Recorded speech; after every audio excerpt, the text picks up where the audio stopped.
The Saltair Pavilion, once a dazzling jewel on the shores of Utah's Great Salt Lake, stands today as a ghostly reminder of a bygone era.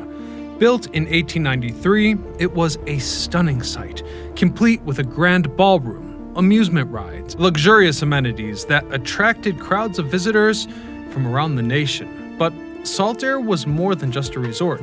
It was a crucial hub that offered a glimpse into the turn-of-the-century American pastime. Even so, despite its initial success and popularity, its story is tragic, as the resort endured numerous setbacks, including fires, financial woes, and the fluctuating levels of the Great Salt Lake, situations which repeatedly threatened its existence. So join me as we discover the rise and fall of Salt Lake's lost Saltair Pavilion. I'm your host Ryan Socash, and you're watching It's History.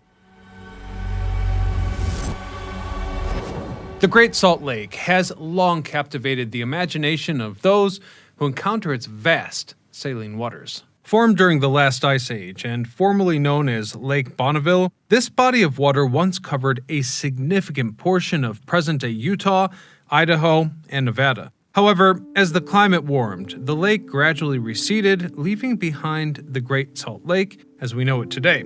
With that in mind, its high salinity, second only to the Dead Sea, and unique ecosystem has made it a natural wonder, drawing explorers, scientists, and eventually tourists.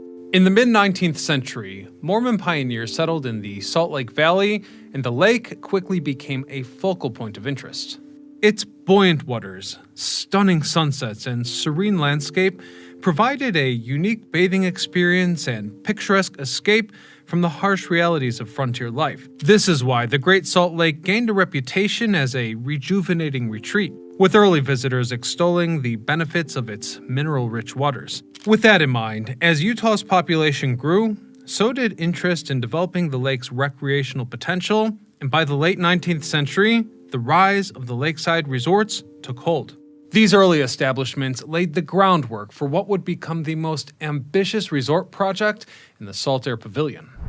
The first Saltair, completed in 1893, was jointly owned by a corporation associated with the Church of Jesus Christ of Latter-day Saints and the Salt Lake and Los Angeles Railway. The resort was designed to attract both locals and tourists from far away, offering a convenient and luxurious getaway. Saltair's Moorish-inspired architecture with its domes and minarets stood in stark contrast to the surrounding landscape, creating an exotic allure. The centerpiece was a grand pavilion that housed a massive dance hall, one of the largest in the United States at the time, capable of accommodating thousands of guests. Saltair quickly became a cultural hub, hosting concerts, dances, and other social events. The resort also featured a variety of attractions, including amusement park rides, boating, and swimming in the lake's buoyant waters. One happy side effect of the railway's involvement was that they made the entire pavilion accessible by a dedicated line. And considering that easy access, it became a popular destination for families and young people practically overnight. However, I probably shouldn't romanticize things too much, as Saltair's history was fraught with challenges. The first Saltair Pavilion met a tragic fate on April the 22nd, 1925, when a devastating fire engulfed the resort. The blaze began in the early hours of the morning, rapidly spreading through the pavilion's wooden framework. The fire's origins remain uncertain, though speculation ranges from electrical faults to arson. But nature also contributed to this disaster, as the fire was fueled by strong winds, quickly consuming the iconic architecture that had made Saltair a beloved destination. Despite efforts from local firefighters, the intensity of the fire proved overwhelming. By dawn, the once magnificent structure had been reduced to ashes and charred remains. The destruction was near total, with the grand dance hall, amusement rides, and other facilities completely obliterated. In the wake of the fire, patrons who had cherished memories of the pavilion expressed grief. Indeed, the disaster marked the end of an era, but plans for reconstruction soon began, driven by the hope of restoring the resort to its former glory.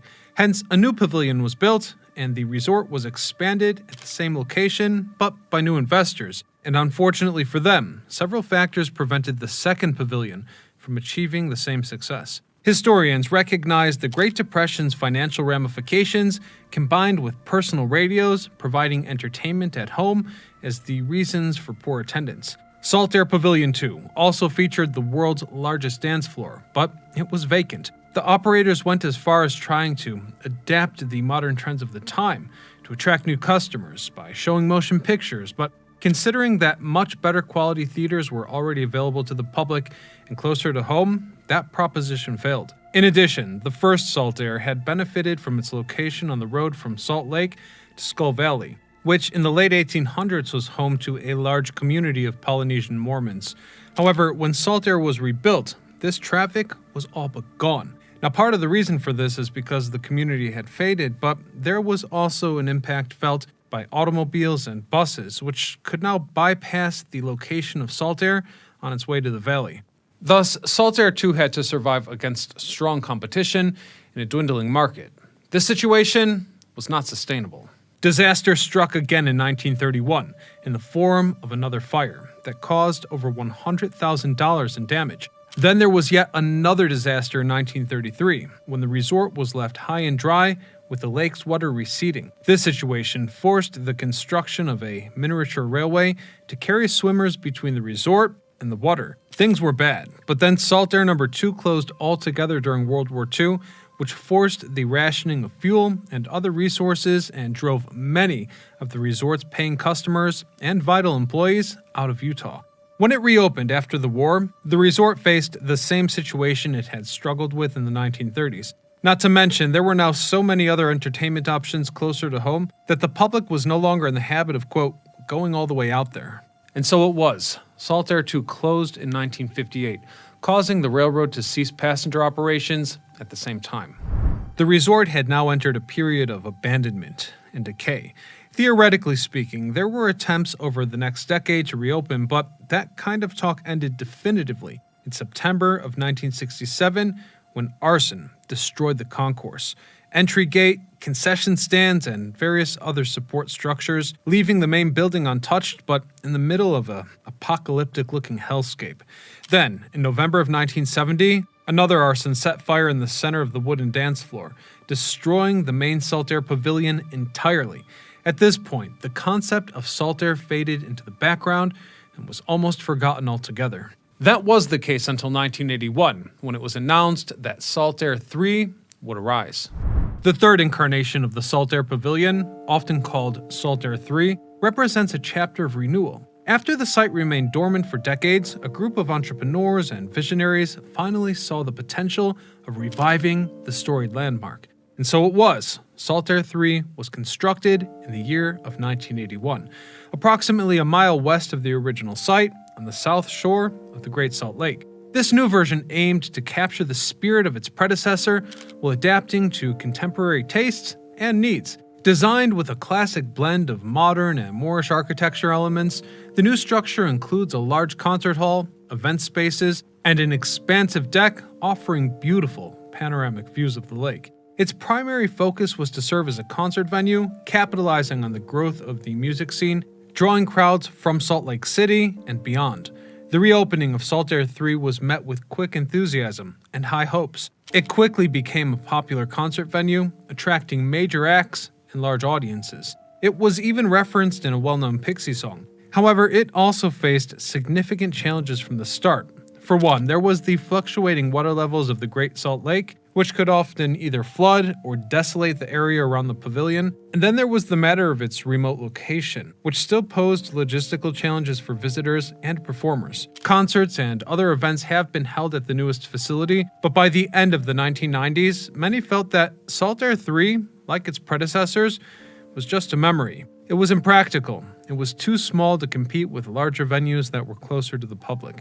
Well, there is occasionally activity now and then. Throughout most of the early 20th century, the third Saltair was all but abandoned. But in 2005, things changed. Several investors from the music industry pooled together to purchase the building. They are reportedly now holding regular concerts there, so hope is not lost.